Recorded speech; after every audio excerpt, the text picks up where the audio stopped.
When I was preparing for my speech today, I actually went back and looked at my speech that I did when I first ran for this office in 2007. And part of the speech, I talked about goals and objectives I had for the office. I mentioned that I wanted to work on improving services for the public and making the office function more efficiently. I also wanted to work alongside the staff to ensure the workload was shared equally and to cross-train everyone so the citizens could always have someone there to help them, no matter what the task was.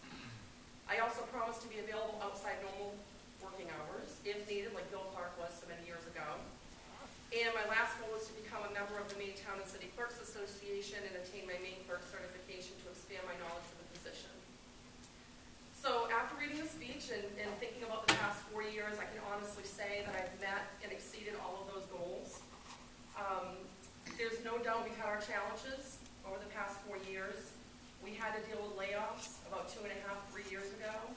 And in that layoff, my complete office staff was replaced by personnel that were in the union that bumped into those positions. So I had to retrain new personnel. And then most recently, we merged with the front line of the finance department. And again, we have a change in personnel, so we've dealt with that too. Even though there were challenging times, I believe that with change comes growth and an opportunity for everyone involved to reevaluate their positions and the office as a whole to improve in the areas that we can. Merging the clerk's office and the finance department was not a light decision. There was a lot of planning that went into that. I wanted to make sure that if we were going to do this, it needed to be done correctly because it's hard to undo something like this.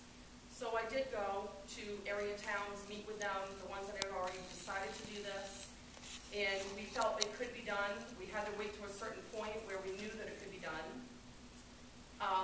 The main reason I think that we decided to merge the departments was because we found that a lot of citizens were going to both offices to do transactions, and it just made sense from a customer service aspect that they did all their business at one counter. And actually heard a customer say the other day, this is great one-stop shopping.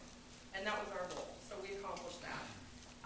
The other thing that we saw is that there was a lot of downtime in the two different departments, and they seemed to be at opposite times of each other during the year.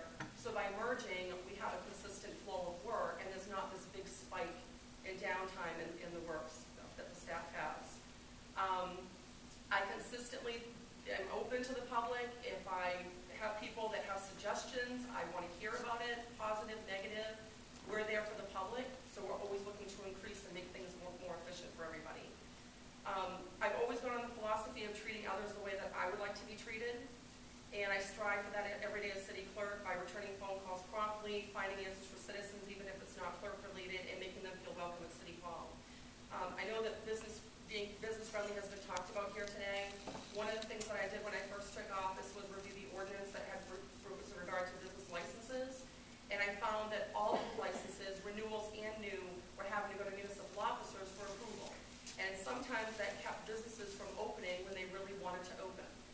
So we revised the language. I rewrote the whole ordinance, made it more streamlined for them. So now only certain new licenses have to go to municipal officers, which in turn has made us more business friendly.